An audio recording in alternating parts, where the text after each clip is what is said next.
right, welcome to the Peas Reviews YouTube channel. Thank you for stopping by. And today we're going to be reviewing the latest episode of Paramount Plus's Landman, episode 6 of season 1, entitled Beware the Second Beating. So before I get into the review, like we always do over here, we have to give our score. Now, if you're new to the channel, the scoring system is 0 to 5, 0 being trash and 5 being a masterpiece. So I gave this episode, I gave it a 3. It was a solid 3. It really picked up towards the end.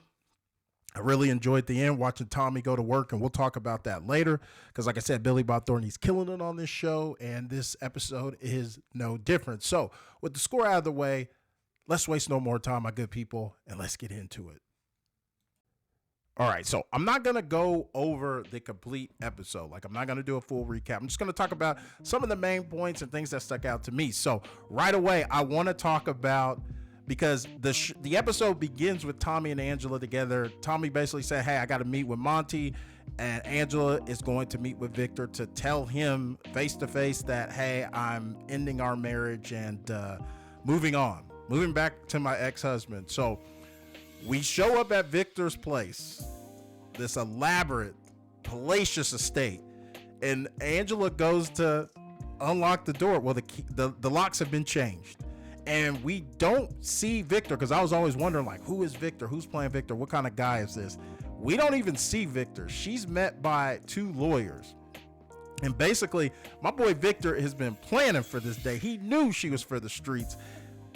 Prenup, everything's together. He has a cheating clause in there, and basically it just comes down to only thing she gets is a Bentley and $300,000 she had in an account. And then Victor also gives a letter to give to Ansley, her daughter. So it'll be interesting if we ever see the contents of that letter. Maybe they had a special relationship, and I'm not on some creepy stuff. Maybe he cared about her, or I don't know. I hope it's not anything creepy, and he's just telling her, hey, this is the situation, and he's telling her his side of the story.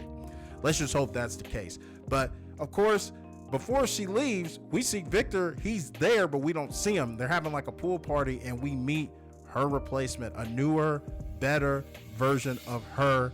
And of course, Angela gets all catty with her, but the new girl is not unbothered. And so now she has to tuck her tail in between her legs and drive back to Midland. So during the meeting between Tommy and Monty, we noticed that, well, at least I noticed that his interaction with Cammie, the wife played by Demi Moore, it's very friendly, as if they're actually real friends, and not oh, this is my boss's wife, I have to be nice to her. It's they're genuinely friends. There's friendship there. So that's interesting. Hopefully we'll touch some more on that. Maybe they have a backstory. I'm not saying they're romantically linked or anything, but it'd be interesting to see what, the closeness between them, where does that come from? And so, of course, the meeting, we get down to brass tacks. Basically, Tommy's telling them hey, man, these cartels, they're causing problems.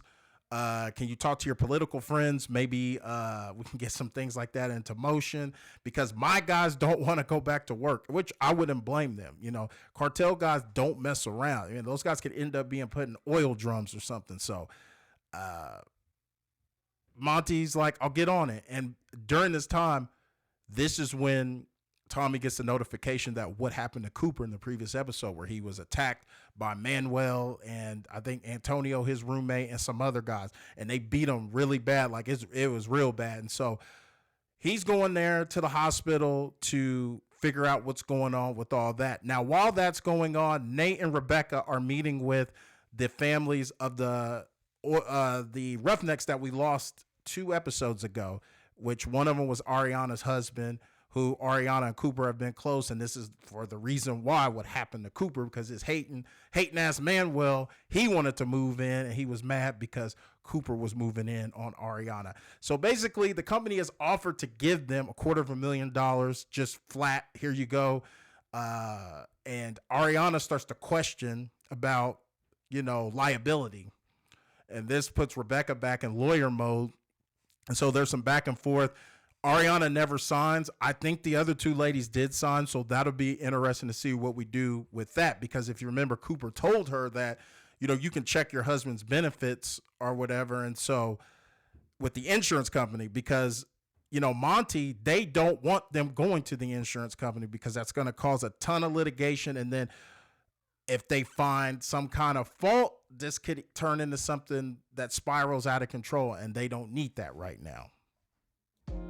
So Tommy, he gets on the phone. Of course, he notifies Angela what is going on. But before he can tell her, Angela, once again, just making everything about her. But eventually he gets through to her to tell her, like, look, our son has been attacked. He is in the hospital and it's not good. So everybody eventually makes their way to the hospital. Ansley's there. Dale's there. Ariana even shows up. And we get a look at Cooper. Let me tell you, like I said, he looks bad. He looks like a piece of hamburger meat that's just been stomped on. He looks really bad, worse for wear. So Tommy and Cooper have a talk. And Cooper, he's trying to be tough. Like, oh, I can't have you getting involved. You're my father. You'll make it worse. And Tommy breaks it down to him like, this isn't about me being your father. This is about an employee of mine getting accosted, getting attacked on a site in his room. The things that have to be done. So he finds out, it's confirmed who does it. Ariana earlier shared the information with the sheriff. The sheriff shows up at the hospital, and basically Tommy is seeing red. He basically tells him, look, I know who they are. Give me a 10-minute head start and you could come, deal with what's left. And the sheriff's like, hey, just leave something there for me to arrest. Now, while this is also going on, Boss gets a phone call, which is the guy who's Tommy's boss on the site. He gets contacted by Tommy. Tommy reads him the riot act about, what happened to his son, and Boss is on board and basically tells him to get some of your boys and meet me down there on site. He calls the site and tells who's the watch guy who watches the cameras, tells him turn the cameras off.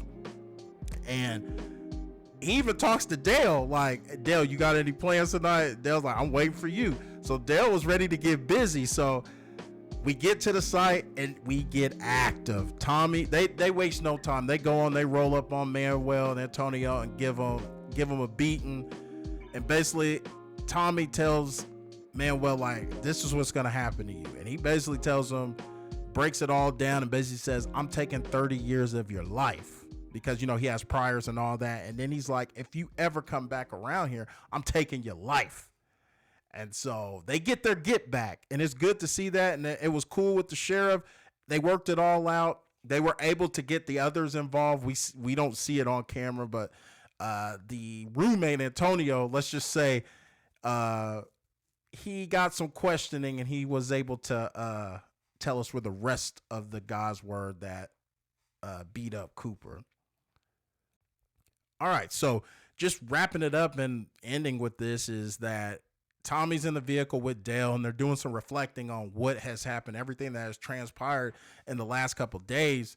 And, Tommy's like, his son's not mean enough for this job. He can't. It takes a certain individual, and his son just doesn't have the mettle. He doesn't have the grit to do it, at least as of right now. And he's too naive. And I think he's right, because anybody in their right frame of mind would know, like, hey, you should have pumped the brakes on what you was doing with old girl. And like the dad said, this beating wasn't the first beating. Something happened before that. And you didn't read the tea leaves. You didn't see the signs. You just kept at it. And you're trying to downplay it. But like I said, this second beating that you got was because you didn't get the first message. And so that's kind of where our episode ends. And like I said, I gave this one a 3 out of 5. I mean, if it wasn't for what happened towards the end, I probably would have gave it a 2.5. I mean, but it really brought it together at the end. Like I said, it was good to see Tommy getting active and getting that get back for his son. So I'm interested to see what goes on down the line. So with that being said, everybody, if it's for 1 minute, 5 minutes, or a whole damn video, I appreciate you taking time out of your day to view my content. If you haven't already, go ahead, hit that subscribe, smash the like, and get in the comments and tell me what you thought of this last episode. So with that being said, everybody, it's your boy P signing off, guys, and I'll see you in the next one. Take it easy.